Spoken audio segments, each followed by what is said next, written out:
तो ये दहेज की शुरुआत उपहार के तौर पे हुआ था, जो कि माता पिता दिल से देते थे, परंतु आज दहेज का मांग इस कदर बढ़ गया है कि लड़की के माता पिता को दिल से देने के बजाय उन्हें दिल बेच कर देना पड़ता है। इसी पर एक सर्वे किया गया था किसी राव नाम के व्यक्ति का 1980 में, जिसमें देखा गया था कि 75% जो छात्र जो भी पढ़ रहे हैं वो इसके खिलाफ थे, लेकिन उनके माता पिता जो थे लगभग 40% माता पिता संभवतः चाहते थे कि उनको दहेज मिले। मतलब जब शादी होता है तो एविडेंस देना ना पड़ेगा। तो एविडेंस किधर से देगा? तो एविडेंस लड़की के पास एविडेंस होता है, तो वो एविडेंस प्रूफ क्या पता था कि लड़की ही धोखेबाज निकलेगी? दहेज को खत्म करने के लिए कानून के साथ साथ सामाजिक जागरूकता दोनों जरूरी है, क्योंकि दहेज को लेकर कानून तो 1961 में ही बना हुआ है। कितने महिला दहेज की शिकार होती है? 6450 से लेके 71 से 67 महिलाएं हर साल दहेज की वजह से मारी जाती है। लगभग 7000 के करीब 7000 के करीब हर साल दहेज की शिकार होती है महिला और मारी जाती है। और प्रतिदिन 22 महिलाएं मारी जाती है, मतलब हर घंटे एक महिला दहेज की वजह से मारी जाती है। वो मतलब उसका पति भाग गया, इसमें तुम क्या कहना चाहेगा? पति क्यों भागा? साल में 7000 पति क्यों भागा?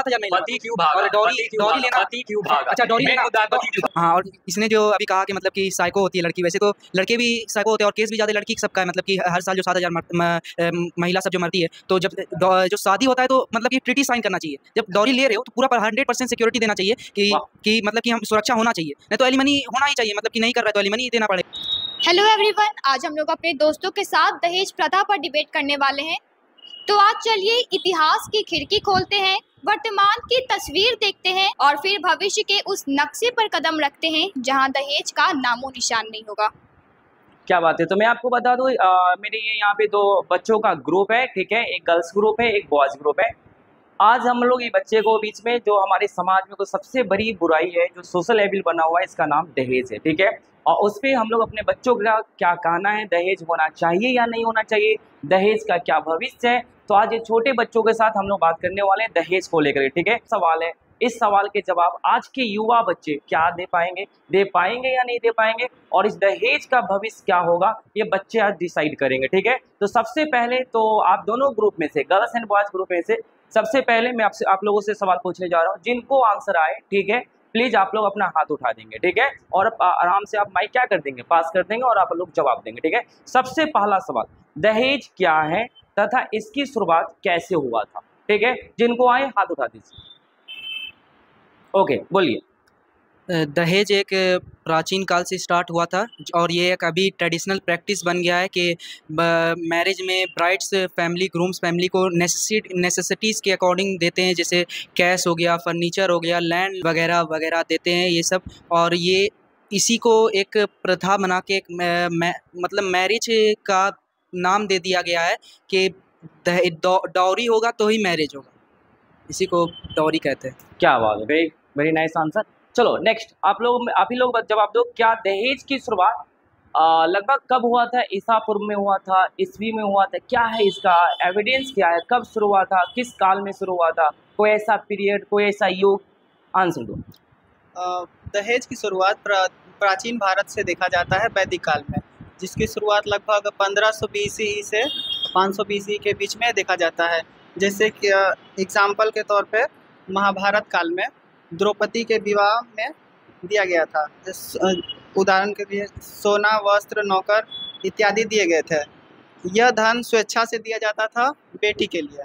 ओके, ये यहाँ पे मैं बता दूं, और एक सेकेंड, यहाँ पे मैं बता दूं, जैसे बच्चों ने एक टर्म का जिक्र किया, स्वेच्छा। स्वेच्छा का मतलब होता है जहाँ पे बलपूर्वक, मतलब कोई चीज़ मांगा ना गया हो, अपनी बेटी के लिए उन्होंने स्वेच्छा से, अपने मन से, अपने इच्छा से दिया गया धन होता है, उसी को स्वेच्छा बोलते हैं, ठीक है। आप इस बात को याद रखेंगे, स्वेच्छा क्या होता है, ठीक है। जहाँ पे बलपूर्वक, आंसर मतलब बलपूर्वक नाम मांगा गया। आगे बताओ। यह धन स्वेच्छा से दिया गया था और बेटी का व्यक्तिगत अधिकार होता था, और इस पे उनके पति का कोई अधिकार नहीं होता था। ओके, जो दिए जाते थे उस पे पति का अधिकार नहीं होगा, बेटी का अधिकार होगा। चलो, तो क्या बात है, आपका क्या कहना है, दहेज की शुरुआत कैसे हुआ था छोटू? अल-बरूनी नाम के फिलोसफर थे, पर्शियन फिलोसफर थे। वो अपने किताब में लिखे थे क्या, दहेज प्रथा जो है, इंडियन पेरेंट्स थे, माता पिता, वो अपने बेटी को मतलब कुछ उपहार देते थे। मतलब लड़का का जो डिमांड रहता था वो नहीं, जैसे लड़का डिमांड किया 5 लाख रुपया, 10 लाख रुपया, वो नहीं, पेरेंट्स खुद अपने बेटी को कुछ पैसे देते थे कि वहाँ लड़के के घर में ले जाए। ओके, चलो, तो दहेज की शुरुआत कैसे हुआ? एज ए गिफ्ट के तौर पे हुआ, स्वेच्छा से हुआ था, जहाँ पे बच्चियों को अपने शादी में पेरेंट वाले अपने स्वेच्छा से अपने कुछ पैसे मतलब कुछ उपहार देते थे, जो बाद के में चलकर बच्चों का कहना है कि ये परंपरा बन गई। यही कहना है आप लोगों का, ठीक है। और ये परंपरा आज एक बुराई बन चुका है, और एक ऐसी बुराई जिस बुराई में बहुत सारे लोग क्या हो रहे हैं, या तो मर रहे हैं या इसका शिकार हो रहे हैं, ठीक है। तो फिर आप लोगों से सवाल है, और अब मैं कोशिश करूंगा कि गर्ल्स ग्रुप इस सब का आंसर दे, ठीक है। दहेज एक सामाजिक बुराई है। कौन सा बुराई है? जैसे आज हम लोग को देखने को मिल रहा है, तो सामाजिक बुराई होने के बाद भी समाज में इस प्रकार की बुराई आज भी क्यों प्रचलन में है, और बड़े पैमाने पे इस प्रकार की जो बुराई है अभी भी चल रहा है, दहेज जैसी प्रथा। तो आपको क्या लगता है, बुराई होने के बाद भी क्यों चल रहा है, समाज में क्यों बना हुआ है, क्या मानना है आप लोगों का? क्योंकि जो डॉरी सिस्टम है वो एक सोशल एविल के साथ साथ नेसेसरी एविल भी है, और क्योंकि ये प्रैक्टिस था पहले, और सोशल एविल के साथ साथ नेसेसरी एविल से इसका क्या मतलब? मतलब Necessary सामाजिक evil है, बुराई है लेकिन आवश्यक बुराई, आप ये कहना चाह रहे हो? हाँ। तो क्या मतलब दहेज आवश्यक बुराई कैसे हो सकता है? मतलब कि ये दहेज बुराई तो है, लेकिन अभी के टाइम में इसको खत्म होने में टाइम लगेगा, और अगर दहेज ना मिलने पर या तो लड़की पे वायलेंस, डोमेस्टिक वायलेंस हो सकता है, या फिर लड़के का मर्डर भी हो सकता है। इसलिए अभी ये ज़रूरी है, ये खराब है पर ये भी ज़रूरी है, ताकि लड़की की जो डिग्निटी है उसको सिक्योरिटी के लिए, एज ए सिक्योरिटी मतलब ये बुराई है लेकिन आवश्यक भी है, क्योंकि जिससे लड़की की जो डिग्निटी है या उनको वहाँ पे जाने के बाद उसके साथ कोई ऐसा हिंसा ना हो, तो एक प्रकार के डिपॉजिट भर दिया जाता है, जिससे उस बच्ची का अपना कम से कम कि जिससे इसको सिक्योरिटी मिल सके। आपका यही कहना है? तो मतलब हमारे इंडिया में रिश्ते नहीं हो रहे, हमारे इंडिया में जनरली परचेज हो रहा है ना, कि हम कुछ दे रहे हैं और उसको खरीद कर कोई ले गया है और उसको कुछ डिपॉजिट कर दिया गया है, जहाँ पे वो पूरा के पूरा मामला क्या हुआ, आपको पैसे दे दिया गया है, इंटरेस्ट बढ़ता रहेगा तो बच्ची सिक्योर है, अगर इंटरेस्ट नहीं है तो फिर बच्ची सिक्योर। तो मतलब यहाँ पे रिश्ते नहीं है, एक प्रकार के खरीद और फरोख्त की धंधा चल रहा है हमारे देश में, रिश्ते भी। आपका क्या मानना है, ये सामाजिक बुराई होने के बावजूद भी ये चीज़ें समाप्त क्यों नहीं हो रहा है? जैसे कि मेरे कलीग्स ने बताया कि दहेज का शुरुआत मतलब उपहार के तौर पे हुआ था, तो ये दहेज की शुरुआत उपहार के तौर पे हुआ था जो कि माता पिता दिल से देते थे, परंतु आज दहेज का मांग इस कदर बढ़ गया है कि लड़की के माता पिता को दिल से देने के बजाय उन्हें दिल बेच कर देना पड़ता है। और एक दहेज की कीमत वास्तव में उस पिता से पूछिए जिसका ज़मीन भी जाता है और जिगर का टुकड़ा भी। और जैसा कि कहा जा रहा है कि हमारे समाज में सामाजिक बुराई की तरह है, तो हाँ, ये सामाजिक बुराई की तरह है, और इस चीज़ को लेकर लोग स्टैंड लेते हैं कि मतलब मतलब पेरेंट्स दहेज चाहिए, हमको नहीं चाहिए। तो ऐसा नहीं है। अगर आजकल के हमारे युवा पढ़े लिखे हैं और वो पढ़े लिखे हैं, उन कम से कम शादी का उम्र तो लड़कियों का 18 से प्लस और लड़कों का है, तो फिर आजकल के हमारे युवा इतने शिक्षित हैं कि वो अपने जीवन का अहम फैसला ले सकते हैं। तो यह सामाजिक बुराई हम युवाओं से ही ख़त्म होगी, क्योंकि दहेज जो है वो लेने वाले तो कभी नहीं ख़त्म करेंगे, उन्हें देने वालों को ही तोड़ना होगा, क्योंकि ज़मींदार तो कभी नहीं छोड़ेंगे, किसान ही है जिन्हें खड़े होकर बोलना पड़ेगा कि हम नहीं देंगे। क्या बात है, वेरी नाइस। तो आपका क्या कहना है कि जो पेरेंट है या जो बच्चे जिनका शादी हो रहा है, तो शादी में बच्चों की फैसला ना होकर पेरेंट का फैसला क्यों इतना ज़्यादा होता है? क्योंकि जहाँ तक मुझे लग रहा है कि दहेज का डिमांड जो होते हैं पेरेंट कर रहे हैं, बच्चे नहीं कर रहे हैं। बहुत सारे बच्चे बोलते हैं कि मैं नहीं मांग रहा, पापा मांग रहे हैं। तो क्या हमारे समाज में जो लोग हैं या सामाजिक लोग हैं इसी चीज़ को बढ़ा रहा है, जो बाद में आकर वही आंदोलन करते कि दहेज होना नहीं चाहिए, लेकिन वो बच्चे नहीं मांग रहे। बच्चे में ज़्यादातर लोगों से देखा होगा था कि नहीं, मैं तो इसके खिलाफ हूँ, ये मेरे पापा ही जो चीज़ें तय कर रहे हैं वो कर रहे हैं। तो क्या हमारे जो जनरेशन्स है, हमारे जो ओल्ड जनरेशन्स, क्या इसके लिए वो जिम्मेदार है जो परंपरा को बढ़ा रहे हैं? क्या हमारे मम्मी पापा, हमारे समाज, ये लोग जिम्मेदार हैं जो सॉफ्ट गली से निकल जाते, नहीं मैं तो दहेज के खिलाफ हूँ, लेकिन वो जब अपने बच्चे की शादी करते हैं वो दहेज का क्या करते हैं, सबसे ज़्यादा डिमांड करते हैं बच्चे के बिना सहमति से। क्या लग रहा है आपको, मम्मी पापा जिम्मेदार है या बच्चे जिम्मेदार है जिसका शादी हो रहा है? बच्चे जिम्मेदार। बच्चे जिम्मेदार है, मम्मी पापा जिम्मेदार नहीं है। क्यों? बच्चे ये बोलते हैं कि मम्मी पापा नहीं मानेंगे, समाज क्या कहेगा, समाज में हमारा क्या स्टेटस रहेगा। लेकिन जब बच्चे मतलब समाज में वो बहुत सारा ऐसा कार्य करते हैं, जैसे कि आप धूम्रपान ले सकते हैं और भी बहुत सारे गलत कार्य, जब वो ये चीज़ करते हैं तो उसमें वो नहीं कहते हैं कि मेरे पेरेंट्स इस चीज़ के बारे में सोचेंगे कि हम ये करें या ना करें। अच्छा, क्या बात है, वेरी नाइस, आपका आंसर सही है। तो इसके लिए बच्चे जिम्मेदार है। जब बच्चे अल्कोहलिक है, बच्चे धूमपान कर रहे हैं, बच्चे ड्रग्स ले रहे हैं, सब कुछ ले रहे हैं, तो पेरेंट्स से बिना पूछे ले रहे हैं वो लोग, ठीक है। तो फिर शादी जैसे हम फैसला पे भी डिसीजन वो पेरेंट के बिना पूछे, है ना, ले सकते हैं, सही बात है। तो कहीं ना कहीं सब इसके लिए क्या है, जिम्मेदार है, सबको अपना इंटरेस्ट है, क्या बात है। चलो नेक्स्ट सवाल है, जिनको कुछ डेटा है दे सकते हो, चलो दो। इसी पर एक सर्वे किया गया था किसी राव नाम के व्यक्ति के 1980 में, जिसमें देखा गया था कि 75% जो छात्र जो अभी पढ़ रहे हैं वो इसके खिलाफ थे, लेकिन उनके माता पिता जो थे लगभग 40% माता पिता संभवतः चाहते थे कि उनको दहेज मिले। अच्छा, तो 1980 में सर्वे हुआ था। सर्वे में क्या हुआ था आप अच्छे से बताओ। 1980 के बाद मतलब आज से लगभग 40 साल पहले, है ना। एक सर्वे क्या बोला, क्या हुआ था उसमें? लगभग छात्रों में सर्वे किया गया था, जिसमें 75% छात्रों ने कहा कि हम दहेज नहीं लेंगे, इनके खिलाफ है। अच्छा, और उनके माता पिता से जब पूछा गया तो ये पता चला कि लगभग 40% माता पिता इसके सहमति में है कि हम दहेज लेंगे। हाँ। तो छात्रों ने कहा था, 75% छात्रों ने कहा कि मैं दहेज के खिलाफ हूँ, लेकिन उन्हीं के माता पिता का जब स्टडी किया गया तो उन्होंने कहा कि नहीं, मैं दहेज लूंगा और ये मैं इसके सहमति हूँ कि दहेज होना चाहिए। तो वो माता पिता का भी स्टैंड है। तो मैं तो यही बोल रहा हूँ कि समाज में युवा भी जो जिनका शादी हो रहा है और समाज के लोग भी जो पेरेंट्स है वो भी जिम्मेदार है। पक्का। चलो नेक्स्ट सवाल। और भी कुछ डेटा है कुछ बोलिए। तो इन्होंने बोला कि दहेज प्रथा गलत है, डोरी सिस्टम गलत है, तो एलुमनी जो है वो क्यों सही है? अच्छा, मैं इस पे आऊँगा, एलुमनी पे मैं आने वाला हूँ, ठीक है। फिलहाल अभी बेसिक सवालों का आप लोग जवाब दो, ठीक है, फिर मैं एलुमनी पे आने वाला हूँ, ठीक है। पूरा सवाल का जवाब आप लोग देते। नेक्स्ट सवाल है, चलिए, तो दहेज जैसी एक बुराई है, आप लोगों ने ये क्लियर कर दिया कि दहेज एक बुराई। क्या सबको ये कहना कि दहेज बुराई है, या आप में से किसी का आंसर ये है कि दहेज बुराई नहीं है? ये सही है। क्या आप लोगों का क्या मानना है, दहेज बुराई है? आप में से कितने बच्चे मानते हो दहेज बुराई है? मेरा मानना है कि दहेज बुराई भी है और सही भी है। अभी 2010 के बाद से देखें तो मतलब लड़कियों जो है मतलब शादी करती है और फिर कुछ ही टाइम बाद वो तलाक ले लेती है और एलुमनी के तहत बहुत ज़्यादा पैसा मांग लेती है, जो मिडिल क्लास के लिए देना बहुत मुश्किल हो जाता है। जैसे कि 2014 में एक केरला का केस है, 2014 में हुआ था।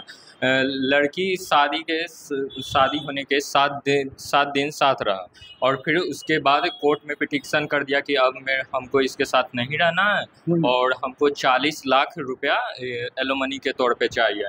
तो मिडिल क्लास था तो उतना अफोर्ड नहीं कर पा रहा था, दे नहीं पा रहा था, तो बोला कि 35 लाख देगा। अगर ये तो मतलब शादी के जस्ट कुछ ही दिन के बाद एलुमनी तलाक ले लिया, तो ये तो एक बिजनेस टाइप हो गया कि शादी करो और फिर एलुमनी मांगो, ऐसे तो बिजनेस ना हो गया, ये तो गलत है। अगर दहेज प्रथा कहता है कि दहेज नहीं देंगे, तो एक ऐसा कॉन्ट्रैक्ट साइन होना चाहिए कि दहेज नहीं दे रहा तो एलुमनी जो है मतलब एलुमनी भी नहीं दिया जाएगा। दहेज नहीं दे रहा है तो एलुमनी भी नहीं दिया जाएगा। अगर दहेज लिया जा रहा था एज ए सिक्योरिटी मनी लिया जाए दहेज, तो आपका कहना है दहेज एज ए सिक्योरिटी मनी होना चाहिए। हाँ, तो आपके हिसाब से दहेज जैसी प्रथा जो बुराई है वो बुराई नहीं है? बुराई भी मतलब 2010 से पहले का देखे तो बुराई था, पर इधर से जो हो रहा है लड़कियों का, 2010 से पहले बुराई था। हाँ। और वो 2010 के बाद ये बुराई नहीं रहा। हाँ। जैसे आपके देखो क्या है ना कि समाज में कुछ चीजें ऐसे आते हैं, ठीक है, तो एक दो जो इंस्टांसेस है या घटना है वो एग्जाम्पल नहीं होता, एक्सेप्शन एग्जाम्पल नहीं होते। अगर कोई ऐसे कर रहे हैं तो इस पर सख्त लॉ होना चाहिए, है ना। आप लोग लॉ का डिमांड करो, सख्त लॉ होना चाहिए कि कोई 7 दिन रहने पर, केरला का आपने न्यूज बताया, कब का न्यूज बताया आपने? 2014 का। कितने दिन तक वो लोग साथ रहे थे? 7 दिन साथ रहे थे। तो कितना डिमांड उन्होंने किया था? 40 लाख डिमांड किया था। तो ऐसी चीज जो बार्गेनिंग चल रहा है, तो ये चीजें नहीं होना चाहिए। खास करके रिश्ता कोई बार्गेनिंग होता नहीं, रिश्ता एक संस्कार होता है। क्या होता है? जब हम किसी के साथ जुड़ रहे होते थे कि संस्कार है, लेकिन तुम ऐसा माइंडसेट मत बना लो कि दहेज एक सिक्योरिटी मनी है जिसको एलिमनी के तौर पे हम क्या कर देंगे, रिटर्न कर देंगे। तो ये चीजें अच्छी बातें नहीं है।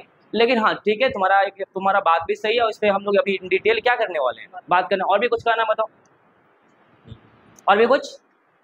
अब सवाल ये है कि आप लोगों ने एक साथ बोला कि दहेज एक बुराई है, जिसमें छोटों का थोड़ा मन इधर उधर डोला हुआ है, ठीक है। बाकी बच्चों का मन क्या है कि दहेज एक बुराई है।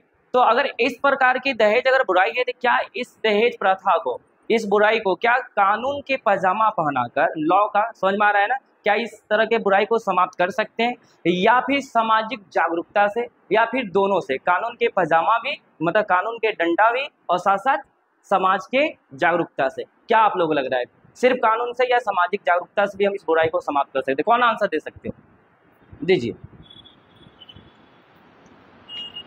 दहेज को सिर्फ कानून बनाकर या फिर सिर्फ सामाजिक जागरूकता से ही खत्म नहीं किया जा सकता है। तो क्या क्या होना चाहिए? दहेज को खत्म करने के लिए कानून के साथ साथ सामाजिक जागरूकता दोनों जरूरी है, क्योंकि दहेज को लेकर कानून तो 1961 में ही बना हुआ है, लेकिन आज भी हमारे देश में हर साल 6450 से लेकर 7165 महिलाएं हर साल मारी जाती है। एक बार फिर से डेटा छोटी बताना अच्छे से, कि हर साल कितने महिला दहेज की शिकार होती है? 6450 से लेके 7167 महिलाएं हर साल दहेज की वजह से मारी जाती है। लगभग 7000 के करीब, 7000 के करीब हर साल दहेज के शिकार होती है महिला और मारी जाती है ना? और प्रतिदिन 22 महिलाएं मारी जाती है, मतलब हर घंटे एक महिलाएं दहेज की वजह से मारी जाती है। मतलब प्रतिदिन 22 महिलाएं मारी जाती है दहेज के कारण, जिसमें एक घंटे पे एक महिला दहेज के कारण क्या हो जाती है, दहेज का शिकार होती है और मारी जाती है। आपका ये कहना है? क्या बात है, मतलब आपने ये रिसर्च किया है? Yes sir. ओके, तो आपको क्या लगता है, जब इतने प्रकार का मतलब इतने भयावह इस प्रकार की ये बुराई चल रहा है समाज में, जो एक अननेसेसरी है ना मौत बन रहा है लोगों के लिए, एक बुराई, तो इस चीज को समाप्त करने के लिए सरकार को और समाज को किस प्रकार के बदलाव लाना चाहिए और कैसा कानून लाना चाहिए? और दहेज पर पहली बार कानून कब बना था? दहेज पर पहली बार कानून 1961 में बना था। ओके। और इस चीज को खत्म करने के लिए हमें कानून को ग्राउंड लेवल पे उतारना होगा। ग्राउंड लेवल पे मतलब हर जगह हमें कानून, मतलब कि दहेज को लेकर लोगों में अवेयरनेस लानी होगी कि दहेज प्रथा सही नहीं है। और जैसे कि मेरे कलीग्स ने एलिमनी को लेकर सवाल उठाया था कि अगर दहेज लेना गलत है तो एलिमनी भी गलत है, तो उनसे कहूँगी कि ये दोनों बिल्कुल आपस में एक मतलब अलग मुद्दा हो जाता है, एलिमनी और डॉरी। क्या अलग मुद्दा है तो बताओ। उनका कहना है कि दहेज का मतलब कि एलिमनी जो लॉ बना हुआ है इसका मिसयूज हो रहा है, मतलब दुरुपयोग हो रहा है। तो दुरुपयोग तो हवा का भी हो रहा है, तो क्या धरती से हवा को हटा दें? दुरुपयोग हवा का भी हो रहा है। हाँ।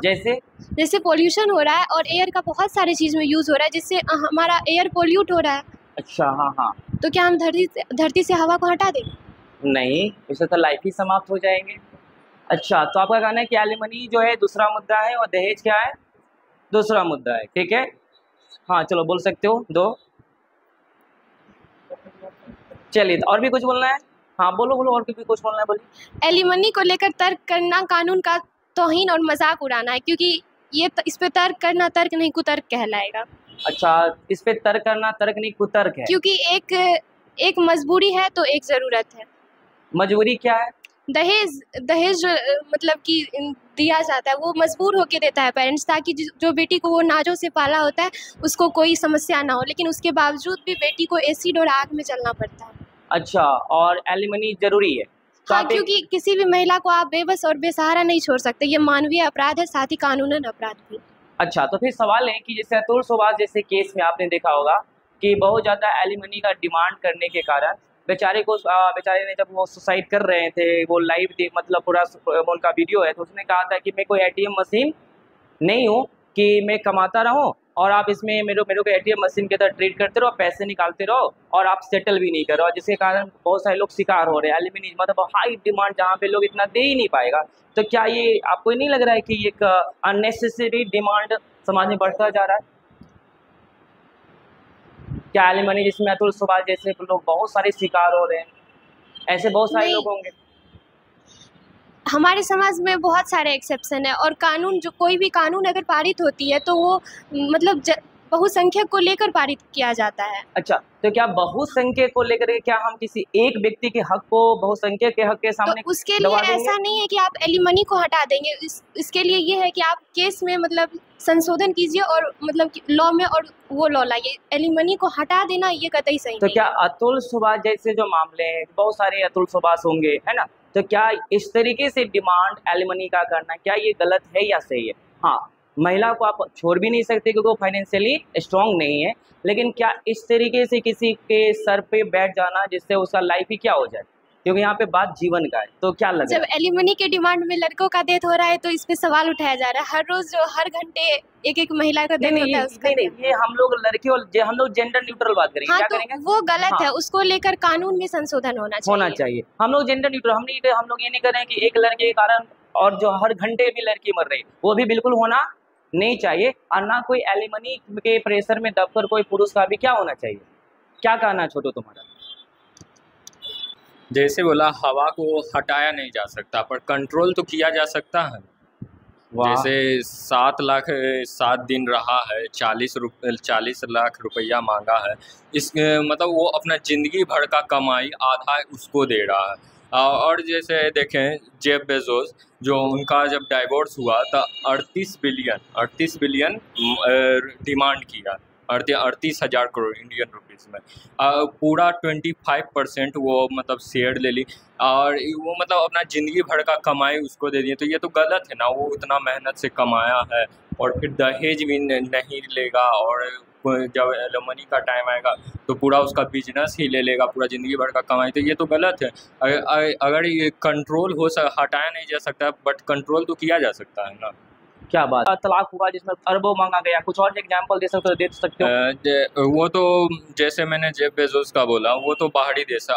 अगर अपने ही कंट्री में देखा जाए तो ऋतिक रोशन जो है, उनका जब डाइवोर्स हुआ तो एलिमनी 400 करोड़ मांगा गया। 400 करोड़ मांगा गया था। हाँ, और दिया गया 300 करोड़। 300 करोड़ एलिमनी? 380 करोड़। 380 करोड़। हाँ, एलिमनी इंडिया का सबसे ज्यादा एलिमनी अभी तक यही है। हाँ, 2000। इतना महंगा डाइवोर्स भी होता है? हाँ। अच्छा ये बताइए, 13 साल मैरिज रिलेशन, अगर वो 13 साल रिलेशनशिप में रहा तब उन दोनों के बीच में बॉन्ड क्यों नहीं बन पाया, ये बताइए। ये लड़की तो धोखा दे दी, दूसरे के साथ चली गई और फिर उतना पैसा भी ली, तो ये तो गलत है ना। अगर एलिमनी को हटाया नहीं जा सकता बट कंट्रोल तो किया जा सकता। 380 करोड़ छोटा अमाउंट तो नहीं है।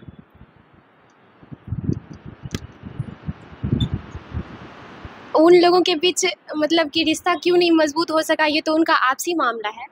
और जैसे कि इन्होंने कहा कि उसको आप कंट्रोल कर सकते हैं, तो तभी मैंने इनके उन बात पे ये बोले थे कि दुरुपयोग हवा का भी हो रहा है। तो इसका मतलब ये नहीं है कि धरती से हवा हटा देंगे। जब इसने कहा था कि अगर दहेज ज़रूरी है तो एलिमनी भी ज़रूरी है, क्योंकि 2010 के बाद लड़कियां इस चीज़ को एक बिजनेस बना के रखी है। और बात रहा कि ऋतिक रोशन का मतलब 300 करोड़ 380 करोड़ 300, तो क्या आप उनके शादी में कितना दहेज लगा था उसका आंकड़ा बता सकते हैं? शायद नहीं। तो फिर ऋतिक रोशन का इनकम कितना है, इस चीज़ को आप बता सकते हैं? ऋतिक यही मतलब 1 साल का होगा आसपास 500 करोड़ के। तो फिर जो उसका स्टेटस है, लॉ तो ऐसा ही है ना कि उसको बट लड़की का भी तो स्टेटस है ना। लड़की ऋतिक रोशन जिससे शादी किया वो तो कोई गरीब घर की तो लड़की होगी नहीं, उसका भी तो उनका इनकम होगा 2000 करोड़ का इनकम। 2000 करोड़ का मतलब पूरा। तो आप किसी मतलब एक्सेप्शन हर जगह है, वही तो हम भी बोल रहे हैं कि एक्सेप्शन का तो बात मत कीजिए। जैसे बोला कि अतुल सुभाष का एक्सेप्शन केस है, मेल ईगो जानते हैं। ऐसा होता है ना कि मतलब पत्नी से मार खाना, और मर्द समाज में पत्नी से अगर मार खा गया तो बाहर में बताता नहीं है कि वो शर्मिंदा, मतलब उसको समाज बोलेगा। ये किस कानून में लिखा हुआ है कि आप बाहर बता नहीं सकते हैं? ये मेल ईगो होता है, ये मेल ईगो तो मेल ईगो आप रखिए अपने पास, फीमेल ईगो भी होता है। तो लड़की जैसे लड़की को अबला क्यों बोला जाता है? क्योंकि वो अपना एक्सप्रेशन कहीं पे भी कुछ भी बोल सकते हैं, वो कुछ आप भी एक्सप्रेस कीजिए, इसका कौन मना किया? नहीं, लड़का नहीं कर पाता, वही तो बात है। अगर लड़का कर पाए ना तो पता चलेगा कि लड़की से ज़्यादा लड़कों का शोषण होता है दहेज को, एलिमनी को लेके। इतना लड़का लोग को मारा जाता है। मेरे जैसे ऋतिक रोशन की वाइफ जो है वो फाइनेंशियली स्टेबल है, तो उन्होंने एलिमनी लिया, वो सही किया। और भी बहुत केस है जिसमें लड़कियां जो है फाइनेंशियली स्टेबल होती है तब भी 1 करोड़ 2 करोड़ ऐसे डिमांड किया जाता है। दिल्ली में भी ऐसे फाइनेंशियली स्टेबल की बिजनेस था लड़की का खुद का, तब 1 करोड़ मांगा, 1 करोड़ लड़की ने मांग की। और ये भी बोला कि 1 करोड़ जो है बहुत छोटा है अमाउंट, 1 करोड़ बहुत छोटा है। उसके स्टैंडर्ड से वो छोटा अमाउंट होगा। और उसके स्टैंडर्ड वो बात नहीं ना, वो लड़की फाइनेंशियली स्टेबल है, वो मतलब जो अपने आप को संभाल सकती है, बट फिर भी वो एलुमनी का डिमांड की। मेन ये मुद्दा है कि जब वो फाइनेंशियली स्टेबल है तब वो डिमांड क्यों कर रहे? हमारे भारतीय संविधान का जो स्वरूप है वो रिजिड और फ्लेक्सिबल दोनों है। एलिमनी जब बनाया गया था तो वो मैक्सिमम लोगों को लेकर के बनाया गया था कि एलिमनी देना होगा। अब अगर ऐसा केस आ रहा है तो इसमें आप संशोधन तो कर सकते हैं ना। अब एक केस को लेकर के आप सीधा डॉरी पे बात करेंगे कि लेना चाहिए। एक केस थोड़ी ना, जितना लड़कियां दहेज में मारी जा रही है उसके अकॉर्डिंग तो वो कम ही है। लड़का भी बहुत मारा जा रहा है बट पता नहीं चल रहा है। क्यों नहीं पता चल रहा है? क्योंकि मेल ईगो वही होता है, लड़का किसी तो भी फीमेल सिक्योरिटी भी होता है, मेल ईगो होता है। फीमेल सिक्योरिटी तो बहुत है इंडिया में, लड़कियों के लिए तो बहुत सारा कानून है, बहुत चीज़ें, पर लड़का के लिए कुछ नहीं। लड़की के लिए हर चीज़ दिया गया पर लड़का के लिए कुछ नहीं। वो कानून बनाया क्यों गया? क्या कानून? लड़कियों के लिए बहुत कानून है, तो ये कानून क्यों बनाया गया? लड़कियों जो है पहले अबला थी पर अब ज़्यादा ही शेरनी बन चुकी है, बट अभी जो लड़का जो है धीरे धीरे मतलब अपने आप को प्रोटेक्ट नहीं कर पा रहा, और आने वाले समय में मतलब इतने अबला जो है शेरनी से मॉन्स्टर ही शायद बन ही जाए। अभी थोड़ा थोड़ा तो बन ही रही है, अगली बार से पूरा बन जाएगी। क्यों बनी, इसका क्या कारण? पैसा के लिए। मतलब शादी करना है और पहले से ही उसका अफेयर है, वो उसके साथ रहना चाहती है, एलिमनी लेगी, उसके साथ सेटल हो जाएगी। नहीं, अगर आप ऐसा... और परिवार वाले भी फिर सपोर्ट करेंगे कि हाँ, मतलब परिवार वाले तो कितना भी तो अपनी बेटी का ही सपोर्ट करेंगे, थोड़ी ना कि वो मतलब दूसरे लड़के को सपोर्ट करें। ऐसा भी नहीं है कि परिवार वाले बेटी का ही सपोर्ट करें। बता दीजिए आप ऐसा कोई केस बता दीजिए जिसमें अपने रिश्तेदार ने अपने को सपोर्ट नहीं किया, बेटी को अपना सपोर्ट नहीं किया। आप खुद करें कि लड़की अगला है तो अब ये तो डायरेक्ट बनता है कि अपना फैमिली उसको सपोर्ट करेगा ही। लड़की मतलब फैमिली सपोर्ट करेगा ही ना। स्टार्टिंग में भी बोला था कि दहेज अगर लड़की मतलब दहेज एलुमनी भी एक तरह से सही है, पर उस कंडीशन में सही है कि लड़की अगर फाइनेंशियली स्टेबल नहीं है तो लड़की को दहेज दिया जाए, एलुमनी दिया जाए। अगर बट लड़की फाइनेंशियली स्टेबल है तो नहीं दिया जाए। तो कितनी लड़कियां फाइनेंशियली स्टेबल? अभी जैसे कि अभी तो हमारे जो प्रधानमंत्री जी है उन्होंने बेटी बचाओ बेटी पढ़ाओ अभियान लाया था। वो कब बना? लेकिन ये अभियान आज के इस एज में भी कहाँ तक सफल हो पाया है? आज भी ये बेटी बचाओ बेटी पढ़ाओ नहीं, बेटी पढ़ाओ बेटी बचाओ अभियान सफल हो रहा है। बेटी कैसे नहीं बच रहा है ये बताइए। कहाँ बताइए, मर्डर कुछ केस बताइए कि मर्डर हुआ है तलाक के लिए।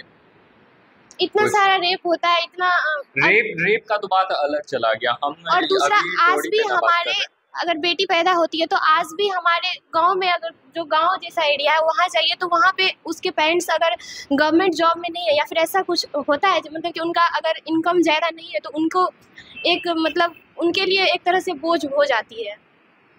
हाँ, ये कह सकते हैं, बट उतना क्या मतलब कि आप कहना चाह रहे हैं कि एलिमनी से केस मतलब कि ज़्यादा है, मतलब डॉरी से ज़्यादा केसेस है।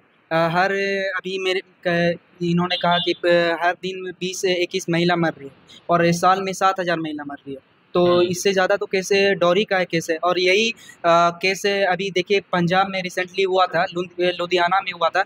28 साल की महिला थी, शादी की थी और उसके बच्चे भी थे, 13 साल के 19 साल के बच्चे थे। तो वो जब मतलब वीडियो कॉल में अपने पति से बात कर रही थी तो उसी मतलब कि एक अपार्टमेंट में रहते थे, वो वहीं अपार्टमेंट में मतलब कि मतलब कि अपने से छुरी से मतलब कि जान दे दी, मतलब अपना गला काट के। तो इसमें तो महिला जो थी और उसके बच्चे भी थे 13 साल के, तो उसके बच्चे तो बर्बाद हो गए और वो मतलब उसका पति भाग गया। इसमें तुम क्या कहना चाहेगा?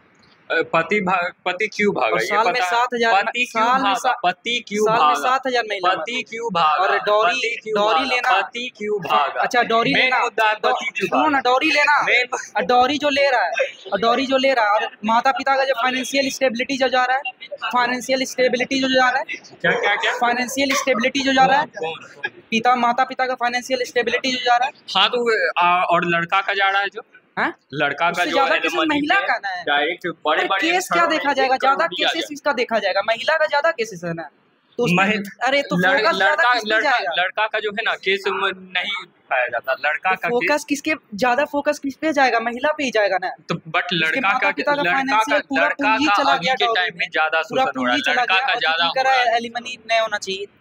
केस ज्यादा महिला का है तो फोकस कहाँ रहेगा ज्यादा, बताओ। महिला का केस इसलिए ज्यादा, अगर अच्छा ठीक है, तुमको समझ में भी आ रहा है 7,000 साल में से जा रहा है, हाँ बताओ।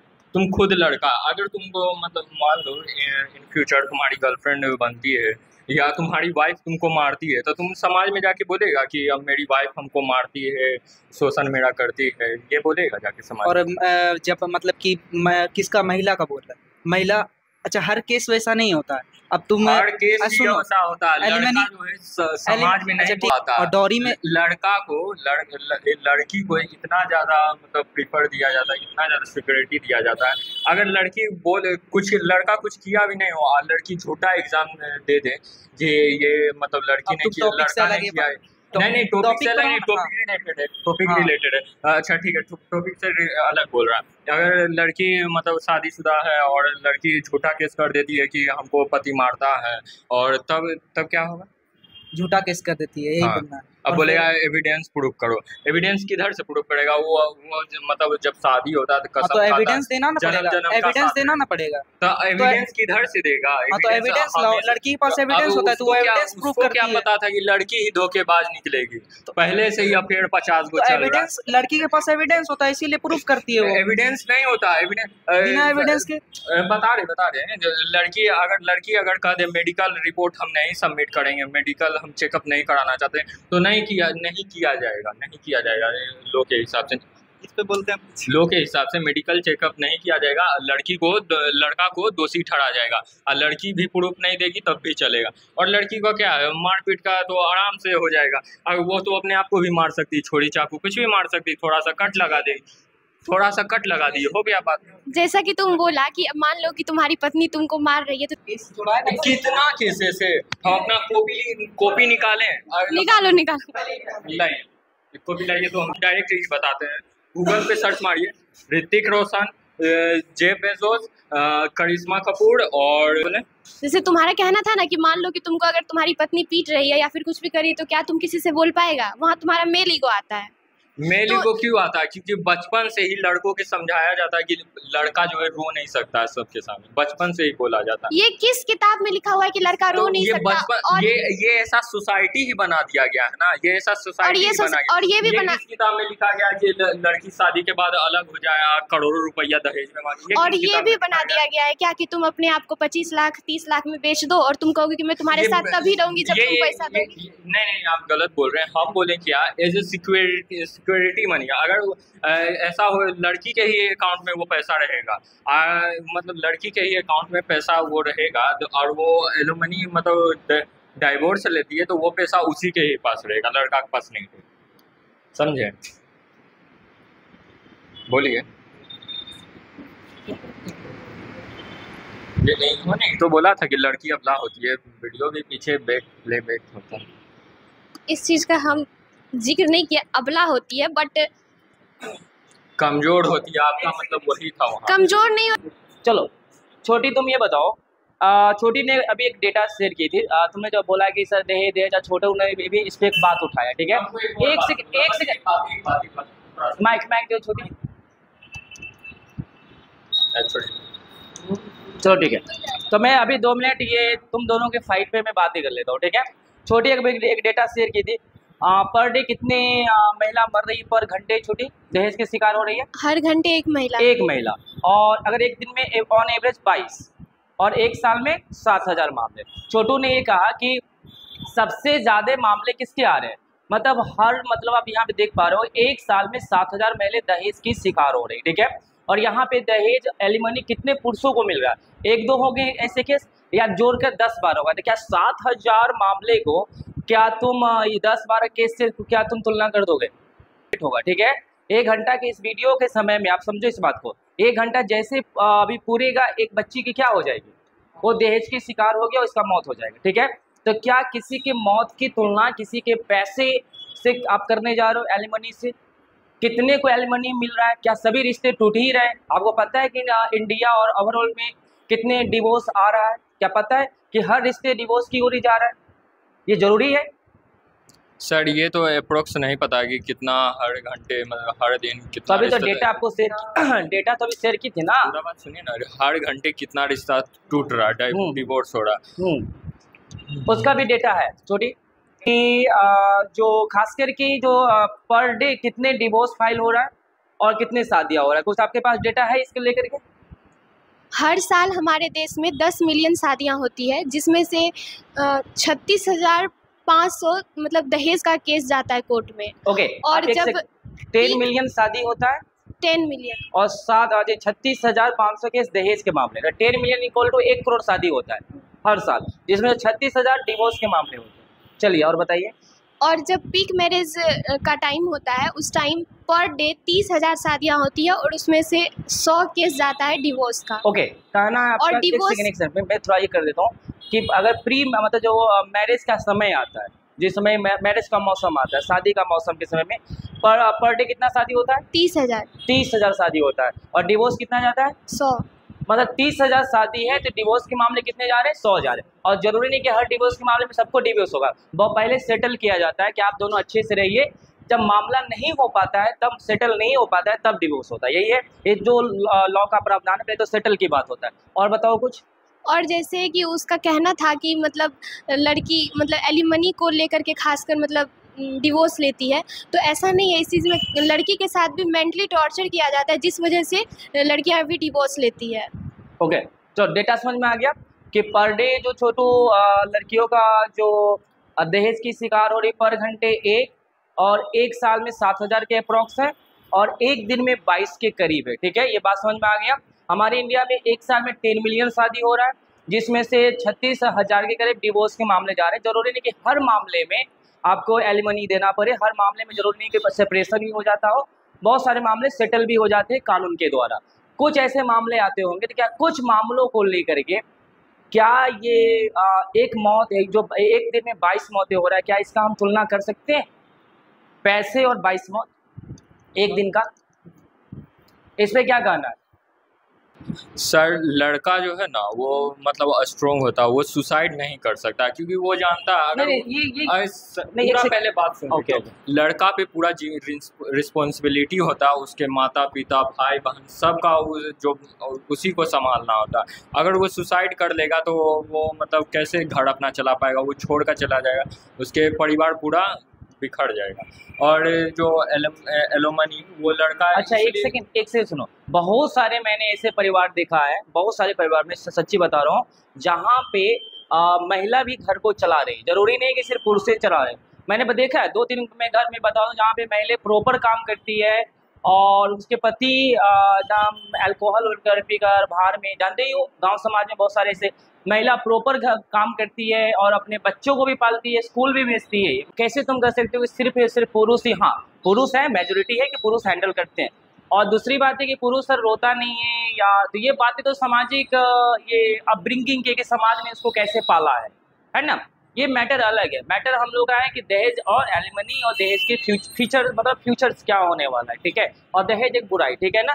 तो समाज में अगर पुरुष के साथ रोने की बात नहीं है, तो समाज में इस तरीके की जो टीचिंग है तो पुरुषों को क्यों दिया जाता है ना, क्यों उसको इस तरीके से आप रो नहीं सकते, तो वो तो थोड़ा मैटर अलग है। तो क्या सिर्फ पुरुष ही घर चला रहा है या महिला घर नहीं चला रही? महिला भी तो घर चलाती है, आधा काम मेरे घर के हर काम तो मम्मी कर रही है। पुरुष अगर आप घर बाहर जाती है तो दीपावली हो या छठ हो या जितनी भी पार्टी फंक्शन है, पूजा है, हर काम कौन कर रही होती है? पूरी इंटरनल काम कौन कर रही होती है? 100%। सर जो आप बोले कि जो अभी मतलब चला रही है घर, मतलब वो सब जो है ना पुराना ओल्ड जनरेशन 2010 से पहले वाले के होंगे ज़्यादातर जो 2010 से पहले की जनरेशन 2010 के बाद सर जो बोले 2010 के बाद ऐसा मॉडर्नाइजेशन आया है कि मतलब शादी के बाद ज़्यादातर अभी तलाक ही ले रहा, और 2030 के बाद और भी बहुत ये मतलब बहुत ज़्यादा ही देखा जाएगा। अच्छा। बहुत ज़्यादा ही होने वाला। और 2010 जो पुरानी माँ होती है वो सब जो है संभाल लेती है। अच्छा। उस टाइम जो मतलब उस टाइम ऐसा मतलब दिया जाता है मतलब उस टाइम संस्कार दिया जाता है कि मतलब पति का बात सुनने का क्षमता रख सके। और अभी का जो है कि छोटा छोटा बात पे भी जो है लड़की लोग लड़ लेती है, अंडरस्टैंडिंग नहीं है पति पत्नी के बीच में, इसलिए डाइवोर्स होता है। अच्छा, तो ये बताओ, क्या किसी के बात सुनने के लिए कोई व्यक्ति अपना अधिकार छोड़ दे? और आप लोगों को पढ़ाता हूँ कि अधिकार के बिना जीवन का कोई मूल्य। तो क्या लड़की तुम्हारा प्रेशर, तुम्हारे बात सुनने के लिए अपना जीवन का मूल्य भूल जाए? क्या आप नहीं समझ सकते कि वो भी रिश्ते में, और जहाँ रिश्ते में होता है वहाँ अंडरस्टैंडिंग होता है, न कि वो आपका बात सुने और आप उसका बात सुने। ये बात समझ पा रहे हो ना? रिश्ते का मतलब क्या होता है आप ये लोग बताओ? अंडरस्टैंडिंग है। और आपको ये भी पता है कि अधिकार के बिना जीवन का क्या मूल्य है? कोई मूल्य है क्या? कोई व्यक्ति के गरिमा के बिना मूल्य कुछ हो सकता है? तो फिर आप कैसे कहते हो कि पुराने ज़माने की जो महिला थी वो बातों को सुनती थी? हो सकता है कि वो बातों को सुनती नहीं इसलिए थी कि वो बेचारी प्रेशर में थी। आज की महिला अच्छे स्कूल में पढ़ रहा है, कॉलेज में पढ़ रही है, बेचारी अपने राइट्स के प्रति क्या है, जागरूक है। तो क्या वो उनका राइट्स मांगना, क्या ये बातें आपको खल रहा है सर? या आप उनको राइट्स ना देने के कारण आप डिवोर्स की ओर बढ़ रहे हैं? ये भी तो बहुत सारे कुछ हो सकते हैं। हाँ, जो बोलेंगे पर ताली तो दोनों हाथ से ना बजता, साथ में दोनों मिलके लड़का समझ रहा है या लड़की समझ रही है, एक पार्टनर नहीं समझ रहा है, एक पार्टनर समझ रहा है। हाँ, तो और उससे होगा तो डिवोर्स होगा, खत्म, डिवोर्स होगा। अगर दोनों समझेगा तब ना। और अभी जितना मतलब ज़्यादातर तो देखते हैं लड़की को ही मतलब बहुत ज़्यादा बोलने का अधिकार मिला हुआ, बहुत ज़्यादा बोलने का अधिकार मिला हुआ, इसलिए लड़की लड़का को नहीं समझती, उसके फीलिंग को नहीं समझती है, जिससे लड़का भी फ्रस्ट्रेशन में चला जाता है। तो ये बताओ कितने डेटा है कि लड़कियां नहीं समझ रही? कुछ कोई आइडिया है या सीधे बोल रहे हैं? एक दो केस देख अप्रोक्स क्या कोई डेटा है? मैं तो गांव में बहुत सारे कि लड़कियां नहीं समझ रही है, लड़कियां आजकल खूब बोलती है, शादी होने के बाद सब पे डोमिनेट, ये कोई आइडिया है इसका? सर इसके लिए सरकार थोड़ी ना घर घर जाके पता करेगा कि कौन है। तो आप एक दो केस का एग्जांपल देंगे? वैसा केस तो ज़्यादा रजिस्टर नहीं है। वैसा केस ज़्यादा रजिस्टर, अतुल सुभाष का केस, लड़की नहीं समझती थी, एटीएम मशीन लड़का को समझ, पैसा दो पैसा तो दो। आप एक दो एग्जांपल के कारण लड़कियों को समझेंगे कि नहीं लड़की मतलब नहीं, सारी लड़कियां थोड़ी ना खराब है। कुछ लड़कियां अच्छी होती है। अभी 70% मतलब खराबी होती है। 70% खराब होती है। ये माइंडसेट आप कहाँ से लाए हो सर? दिल्ली 17 मतलब 70 ना? हाँ, 70 का ना। ज्यादातर पैसा के लिए ही करती है। अगर रिलेशनशिप का भी बात करें तो उसमें भी देखा जाता है। अब ये डेटा कहाँ से लाए हो? गूगल से लाए हो? हाँ, तो आप गूगल यूट्यूब पे भी सुने हैं। अच्छा, यूट्यूब पे भी सुनो, वो फालतू लोगों का मत सुना करो, ना तो पता चलेगा समाज टूटने से पहले खत्म हो चुका है। तुम्हारे हिसाब से समाज ही खत्म हो गया है। 70% डेटा तुम दे रहे हो, तुम्हारे हिसाब से समाज क्या हो चुका है? खत्म है। तो फिर तो गया दुनिया। ठीक है, चलो अच्छा, नेक्स्ट क्वेश्चन आप चलो। एक हमको और क्वेश्चन पूछना। हाँ, एलुमनी सही है या गलत है ये बताएं। जो फाइनेंशियली स्टेबल है तो वो एलुमनी क्यों मांगती है? जो फाइनेंशियली स्टेबल है वो क्यों मांगती है? जो नहीं है उसको देता है वो सही है, पर जो फाइनेंशियली स्टेबल है वो क्यों मांगती है? एलिमनी सही है, एलिमनी देना चाहिए। क्योंकि ये बनाया गया था तो मैक्सिमम लोग को नज़र मतलब कि लेकर के बनाया गया था, कुछ को लेकर के नहीं बनाया गया था कि अगर ऐसा केस आएगा तो अगर ऐसा केस अब आ रहा है तो आप इसमें संशोधन कीजिए और कानून में सुधार लाइए, ना कि उसको ख़त्म कीजिए। ना कि ख़त्म कीजिए। जैसे कुछ देर पहले क्या था कि मतलब हवा प्रदूषित है तो हवा को नहीं हटा दे, तो अभी वो क्यों नहीं बोल रहे? कंट्रोल अभी खुदा है ना कि बोलिए इसमें सुधार कीजिए, हटा नहीं सकते हैं, सुधार कीजिए। सुधार का बात ही नहीं, इतना पैसा मांगा जाता है एलुमनी पे कि लड़का देगा कहाँ से? वो बेचारा अपना खुद को बेच के लाएगा। तो आप ये भी तो देखो ना कि पर डे 22 मौत हो रहा है, उसको कौन देखेगा? लड़कियों को ज़्यादा मतलब सरकार, लड़कियाँ पे ज़्यादा सरकार ध्यान देती है लड़कों को। बताइए, लड़कों को कितना सप्रेस करके रखा गया और लड़कियों को कितना रखा गया है? आप लोग एक लास्ट सवाल का जवाब दो। आप लोगों का डिबेट अप्रॉक्स 57 मिनट के करीब चल जा चुका है, ठीक है? तो आप लोग एक लास्ट सवाल दो। आप में से मैं ये कहूँ कि 4 बच्चों का ये मानना है कि दहेज जो है ये पक्का सामाजिक बुराई है, समझ में आ गया?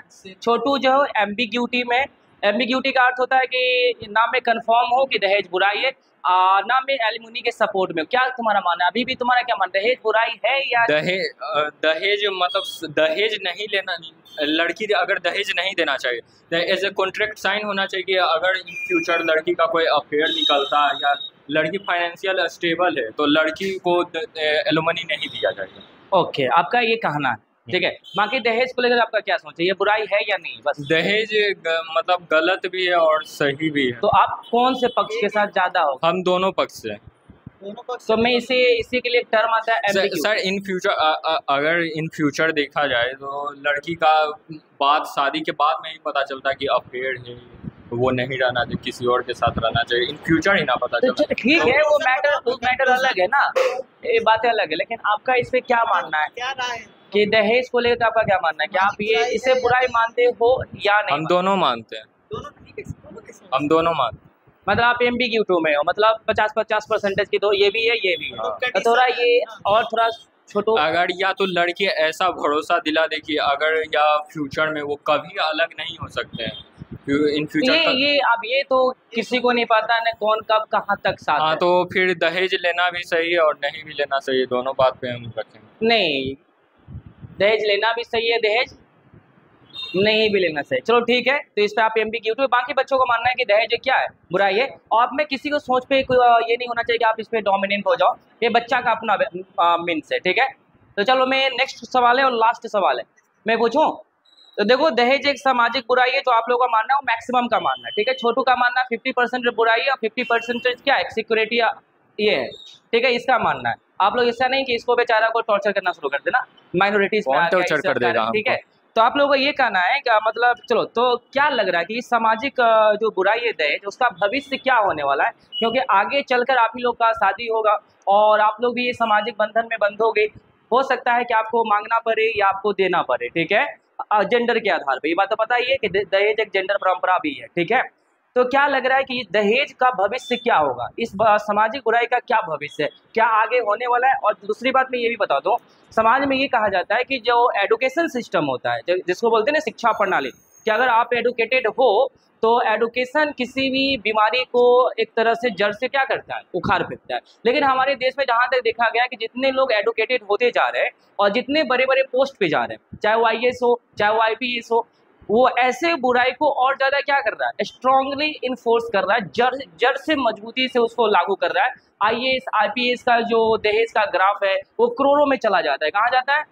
और अभी देख रहे होंगे BPSC टीचर वगैरह का जो दहेज का ग्राफ है वो बढ़ता जा रहा है, ठीक है। उन लोगों का भी डिमांड क्या हो रहा है, बढ़ रहा है। और ये कहा जाता है कि एडुकेशन किसी भी बुराई को जड़ से क्या करता है, खत्म करता है। लेकिन यहाँ पे एडुकेशन किसी भी बुराई को जड़ से क्या कर रहा है?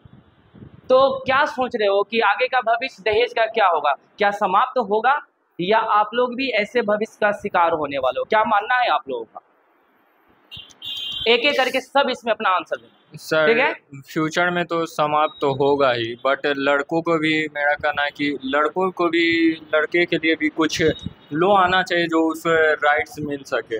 ऐसा तो गलत है ना कि शादी होगा, कुछ टाइम बाद लड़की डाइवोर्स चलेगी और फिर लड़का अपना जिंदगी भर का कमाई लड़की को दे देगी यार, लड़की को, ये तो गलत। ठीक है, तो आपका कहना है भी कि लड़का का ऊपर से लड़कों के अधिकार की भी बात होना चाहिए। जो फाइनेंशियली जो लड़की स्ट्रांग है तो उसको एलिमनी देने का कोई चांस नहीं होना चाहिए, इस पर थोड़ा लॉ में सुधार होना चाहिए। देखो क्या होता है ना कि लॉ हमेशा नहीं कि परमानेंट होता है, कोई शास्त्र वाला लॉ नहीं है, कोई भगवान का दिया हुआ लॉ।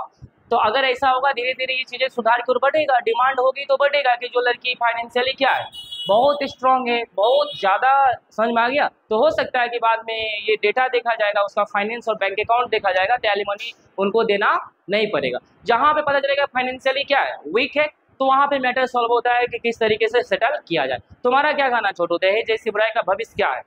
क्या एडुकेशन, तो मेरे को मानना है कि क्या एडुकेशन शिक्षा प्रणाली क्या दहेज को समाप्त कर पाया है या नहीं कर पाया? क्या कहना है तुम्हारा, या इसको और लागू कर दिया? ऐसा तो अभी देखा जा रहा है कि अभी इसको धीरे धीरे ये जो प्रणाली है दहेज प्रथा, इसको समाप्त होने में लंबा समय लगने वाला है। अच्छा। कुछ लोगों का भी रूढ़िवादी सोच है, पुराना सोच है। ओके, इसी कारण अभी ये बना हुआ है।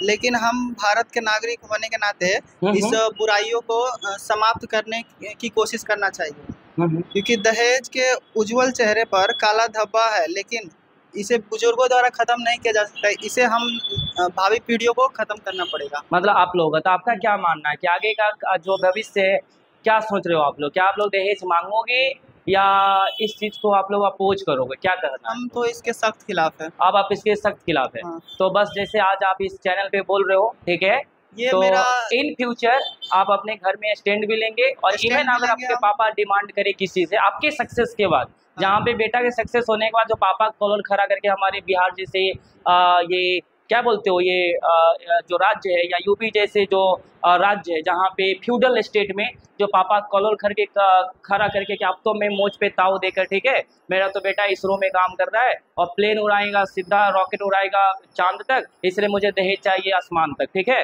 तो थोड़ा इस पे तो मैं स्टैंड लेना, ठीक है, देखो पक्का स्टैंड लेंगे और हम इसके खिलाफ रहेंगे हमेशा। पक्का? चलो क्या बात है, ये बात रिकॉर्ड है। हाँ, रिकॉर्ड रखिएगा, यहाँ आप इन फ्यूचर भी आप देखिएगा। चल तुमको और भी कुछ कहना तो? दहेज जैसे कि हम भी दहेज तो नहीं लेंगे। लड़की साइको निकली, मार के फेंक दी तो क्या करेंगे? मेरा तो परिवार भी बिखर जाएगा। अच्छा, तो इस पे एक सवाल कंसर्निंग तुम्हारा सवाल है कि अगर लड़की साइको निकली तो क्या करेंगे? तो इसके लिए कानूनी प्रावधान है कि आप उनसे क्या हो सकते हैं, सेपरेट हो सकते हैं। सेपरेट होने से पहले मार दे तो नहीं, तो आप जब रिश्ते, तो इसीलिए आप शादी करें तो थोड़ा सोच समझ कर करें, है ना। जरूरी नहीं कि आपको इसलिए तो आप दुल्हा बन जाए, ठीक है, ऐसा बिल्कुल नहीं है। चलो नेक्स्ट, तुम्हारा क्या कहना है छोटू? दहेज को लेकर तुम्हारा क्या विचार है? आपका क्या दहेज को लेकर यही विचार है कि मतलब कि समाज में जागरूकता आएगा तो गवर्नमेंट और मतलब कि सोसाइटी मिल के अगर जागरूक होगी तो ये सब जड़ से ख़त्म हो सकता है। सकता है। हाँ, और इसने जो अभी कहा कि मतलब कि साइको होती है लड़की, वैसे तो लड़के भी साइको होते हैं और केस भी ज़्यादा लड़की सबका है। मतलब कि हर साल जो 7,000 महिला सब जो मरती है, तो जब जो शादी होता है तो मतलब कि ट्रीटी साइन करना चाहिए। जब डॉरी ले रहे हो तो पूरा 100% सिक्योरिटी देना चाहिए कि मतलब कि हम सुरक्षा होना चाहिए, नहीं तो एलिमनी होना ही चाहिए। मतलब कि नहीं कर रहा है तो एलिमनी देना पड़ेगा। तो 100% ट्रीटी साइन होना चाहिए कि मतलब कि सिक्योरिटी देना ही पड़ेगा, तभी मतलब ये सब खत्म हो सकता है। तो आपका और पर्सनल स्टैंड क्या है कि आप दहेज आप लोगे या भविष्य में नहीं लोगे? नहीं, दहेज तो नहीं लेना चाहिए। और दहेज का भविष्य क्या देख रहे हो कि कभी वो समाप्त हो पाएगा? नहीं, दहेज मतलब कि समाप्त तो होगा। जागरूकता जरूरी है समाज में, समय के साथ समाप्त हो जाएगा। हाँ, समय के समाप्त तो हो जाएगा। हो जाएगा। कितने सालों में लग रहा है तुम्हें? साल तो मतलब कि जैसे जैसे समय गुजरेगा, लोग जैसे समय गुजरेगा वैसे वैसे आएगा। चलो आपका क्या कहना है? डॉरी तो नहीं लेना चाहिए, पर इसके लिए लड़की को भी अपने सेल्फ इंडिपेंडेंट होना पड़ेगा। इसके लिए लड़कियों को अपॉर्चुनिटी देना पड़ेगा, और अगर वो अपने पैर पर खड़ा होगी, फाइनेंशियल इंडिपेंडेंट होगी, तो ऐसा अब एलुमनी में प्रोविज़न लाना चाहिए कि अगर जो लड़की सेल्फ इंडिपेंडेंट है उसको एलुमनी नहीं मिलना चाहिए। इससे क्या होगा कि लड़का जो डिवोर्स होगा ना, लड़का को एलुमनी देना पड़ेगा, और डाइवोर्स भी होगा, दोनों को अलग रहना होगा तो दोनों अलग भी रह लेंगे। क्या बात है। तो पर्सनली आपका क्या लग रहा है, दहेज का भविष्य क्या है? उसको कम होने, क्योंकि ये ट्रेडिशन है और ट्रेडिशन अच्छा नहीं होता है, कुछ ज़रूरी नहीं है ये जो ये ट्रेडिशन है। हाँ, ट्रेडिशन और ट्रेडिशन को खत्म होने में टाइम लगता है। हाँ। चलो अच्छी बात है। छोटी, तुम्हारा क्या कहना हो, पंच लाइन बताओ दहेज को लेकर के। दहेज किस प्रकार की मॉडर्न भिखारी है, ठीक है, तो ये भी बताओ, शर्माओ मत। और क्या मानना है दहेज के भविष्य को लेकर के? जब हमारे पॉकेट में रखा पेन भी हमसे कोई मांगता है तो हम उसको देने से हिचकाते हैं, तो फिर एक बाप तो अपनी इतनी कीमती चीज़ दे देता है, उसके बाद भी अगर इसका कोई कीमत मांगता है तो ये कतई गलत है। ओके। तो मेरे अनुसार दहेज लेना गलत है, और आगे इस चीज़ को हम लोग इस चीज़ में सुधार तभी कर सकते हैं जब कानून को हम ग्राउंड लेवल पे लाएंगे। ग्राउंड लेवल पे लाएंगे। और क्या लग रहा है दहेज का, डॉरी का फ्यूचर्स क्या है इसका फ्यूचर सही है। अगर इसको ग्राउंड लेवल पे प्लान किया जाएगा तो ये आगे चलकर खत्म हो जाएगी। पक्का खत्म हो जाएगा, श्योरली। चलो क्या कहना है तुम्हारा? सिक्योरिटी लिख के दो, दहेज ले तो ये भी लिख के दो कि मेरी बेटी तुम्हारे यहाँ जा रहा है तो सिक्योर रहेगा। इसीलिए अगर सिक्योरिटी तुम नहीं दे रहे हो तो फिर एलिमनी देना बोला है ना बच्चा। लड़की को भी ऐसा मतलब कि बोल रहे थे कि जब दहेज दे रहा है तो 100% सिक्योरिटी देना चाहिए, नहीं तो एलिमनी तो होगा ही ना। सिक्योरिटी है ही नहीं, और हर साल महिला का केसेस सब बढ़ रहा है। तो आगे चल के तो भविष्य में बहुत सारे केसेस आएंगे, तो इससे तो महिला समाज में तो बर्बादी है ही ना। कितना बार बोले कि कॉन्ट्रैक्ट साइन होना चाहिए? कितना बार किस चीज़ का? कि अगर लड़की दहेज दे रही है तो ऐसे कॉन्ट्रैक्ट साइन होना चाहिए कि मतलब लड़की जो है सेफ रहेगी। अगर लड़की दहेज नहीं दे रही तब भी कॉन्ट्रैक्ट साइन होना चाहिए। दहेज नहीं ले रही है तो एलुमनी भी क्या चीज़ लड़का से बोला जाए कि सिक्योरिटी से बिहार में जो अभी देख रहे हैं, बिहार में जो डोरीग्राफ है इसका कुछ है फर्जी नौकरी के कारण। हाँ हाँ, जैसे कि आप कोई लड़का पढ़ा लिखा नहीं है, सीधे आता है 10 लाख रुपए देता है, जॉब गवर्नमेंट जॉब ले लेता है, जैसे कि 10 लाख रुपए दिया, गवर्नमेंट जॉब ले लिया। उस केस में क्या होता है कि उसको उसका तो प्रमोशन वगैरह तो होगा नहीं, क्योंकि पढ़ लिख के उसका उस मुकाम पे पहुंचा नहीं है। तो इस कारण बिहार में डॉरी बढ़ रहा है। इस पे भी गवर्नमेंट को एक्शन लेना चाहिए। नौकरी पाकर और दहेज वाली लड़की मतलब दहेज लेकर और इससे अपना पैसे का भरपाई कर लेता है। पैसे का भरपाई कर लेता है, जो 10 लाख रुपया जो दिया है या खेत बेच के जो दिया है उसका भरपाई वो दहेज से करता है। इस पे भी गवर्नमेंट को एक्शन लेना चाहिए। क्या लड़की वाले के पापा ये पेटीएम या एटीएम मशीन है? वो तो बात अच्छा, एलिमनी मैटर कितने लड़का में तो बात में पड़े, लड़का हटाओ, लड़की से क्या। चलो ठीक है, मर्डर और सुसाइड का केस है। चलो आज ठीक है, क्योंकि दोनों के पक्ष से बोले, हम सही भी मानते गलत भी मानते। हाँ, इसमें तुमको कोई दिक्कत, तुम्हारा ही अपना आइडियोलॉजी है और मतलब अच्छे बच्चे हो यार, कि हम भी काट के फेंकने वाला थे। अरे ऐसा नहीं है। लास्टली यही बोलेंगे कि डॉडी को एलिमनी से नहीं जोड़ सकते हैं। डॉडी और एलिमनी दो अलग चीज हो जाता है। और ये जो बोल रहा है कि हम दोनों के फेवर में, तो दो नाव पे पैर रखेगा तो बीच में ही डूबेगा। और क्या बात है, चलो यही नहीं, यही एक ही नाव पे पैर रख के दोनों का फेवर में क्यों नहीं जा सकते हैं। तो यहाँ पे मैं आप लोगों को छोड़ रहा हूँ, ठीक है बच्चों का, कि मेरे नेक्स्ट बैच है, तो कुछ और ऐड करना है, कुछ और ऐड करना है तो कर दो। हाँ कुछ है तो बताओ, तो कोई डेटा है तो दे दो। भारत में सबसे जो बड़ा दहेज लिया गया था वो ब्रिटिश एरा में लिया गया था। अच्छा, जैसे कि 1534 में पुर्तगाल का राजा की बहन का जो शादी था, ये ब्रिटिश के प्रिंस से हुआ था। किंग्स चार्ल्स द्वितीय 1661 में हुआ था, जिसमें बॉम्बे को पूरा दहेज के रूप में दिया गया था। ये था सबसे बड़ा दहेज, सबसे बड़ा दहेज था जिसमें बम्बई को एक दहेज के रूप में दे दिया गया सबको। हाँ,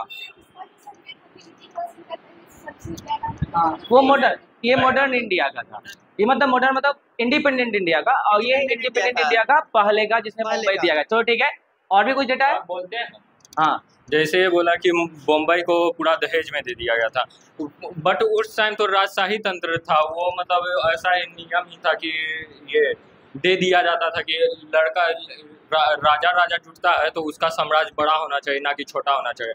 और अभी डेमोक्रेसी का बात करें तो अभी सबके पास राइट्स है। आज जो मैंने जेफ बेजोस का बोला 38 बिलियन 38,000 करोड़, वो तो अभी के टाइम उस टाइम के में तो बहुत अंतर है। उस टाइम तो वो मतलब साम्राज्य बड़ा करना था। अगर अभी भी कोई देश जुटेगा तो एक देश तो बड़ा, दो देश मान लीजिए जुट गया तो एक देश बड़ा हो जाएगा।